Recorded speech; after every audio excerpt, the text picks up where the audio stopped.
Bonjour à tous, nous sommes le 15 octobre 2124 et bienvenue dans le journal du futur. Aujourd'hui, un événement très spécial pour vous, car nous célébrons les 225 ans de Centr'Alsace Habitat. Wouhou! Bravo à eux! Afin de comprendre comment cette société est devenue pionnière en habitation, retournons dans le passé.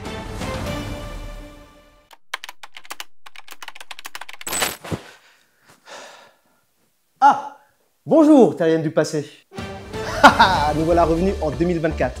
2024, Centr'Alsace Habitat fête ses 125 ans et sont déjà des précurseurs en termes de modernité. Allez, suivez-moi. Centr'Alsace Habitat a commencé à installer des panneaux solaires sur la majorité de ses nouvelles constructions. Un engagement en faveur de l'économie énergétique et de l'éco-responsabilité.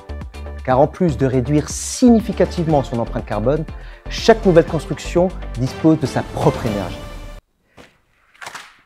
Et maintenant, profitons de notre voyage dans le passé pour aborder un sujet beaucoup plus léger et allons demander aux enfants du passé ce qu'ils pensent de la maison du futur.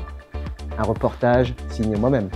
La maison du futur, une maison qui puisse voler dans le ciel où tous les jours, quand tu dors, elle se déplace et avoir un robot qui puisse faire plein de choses. Une maison qui vole haut, sur la Lune ou sur Mercure. Ma maison parfaite, c'est dans la mer pour voir, parce que moi j'aime bien les animaux.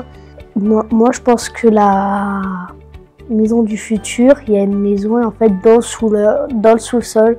Il y a une salle informatique, là où on construit une fusée qui peut aller n'importe où et se transformer en n'importe quoi. On pourra peut-être fabriquer des fenêtres qui peuvent faire de l'électricité et tout. Déjà la chambre elle sera grande. Et à côté il y aura la salle à légumes, comme ça grâce aux fenêtres je pourrai voir comment ils poussent et tout. Les enfants sont formidables, plein d'imagination. Regardez ce que j'ai trouvé, nous sommes dans un bureau de Centr'Alsace Habitat. Je ne sais même pas ce que c'est.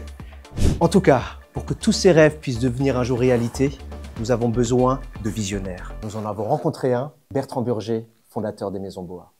Je suis donc dirigeant d'une entreprise dans le bois, notamment les Maisons Boa. Alors nous avons la chance de réaliser un beau projet sur Ostheim, de Centr'Alsace pour Centr'Alsace Habitat. Et pour nous, c'était vraiment un beau projet de se dire qu'on travaille aussi bien pour des logements sociaux que des logements plus haut de gamme. Et on estime que les logements sociaux doivent respecter les mêmes qualités que les logements haut de gamme. Alors nous sommes en train de travailler aussi sur un projet, ce qu'on appelle le village du futur. Alors ça c'est un projet qu'on prévoit sur Ribeauvillé et où on va prévoir un ensemble de villages où il y aura aussi bien des logements en appartements dans des collectifs que des maisons. On va faire un ensemble collectif où on aura toutes les couches sociales. Il y aura tous les âges, on va même avoir une micro-crèche et un ensemble complet avec un avantage, c'est ce qu'on devrait faire donc sur la ville de Ribeauvillé et que la ville de Ribeauvillé est très contente de ce projet et il y aura certainement une partie qui sera réalisée par Centr'Alsace Habitat et on mettra toutes les couches sociales.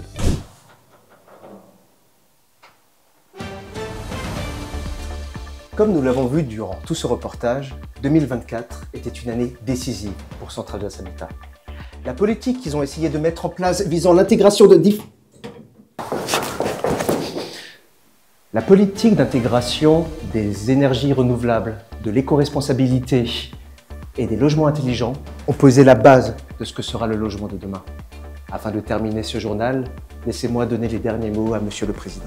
Centr'Alsace Habitat, on a toujours été dans l'innovation. On a été précurseur sur des modes constructifs, sur la façon d'habiter. On a d'ailleurs, une de nos résidences a d'ailleurs été primée pour ça. Cette innovation, elle est dopée par les nouveaux enjeux environnementaux.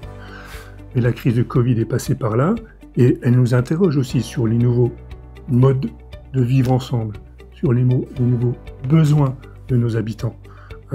Là aussi, il nous faut innover en matière de vivre ensemble. L'innovation, elle est évidemment technologique, mais également sociale, pour, encore une fois, améliorer les conditions de vie des habitants. D'ailleurs, ça fait 125 ans que nous sommes dans le futur.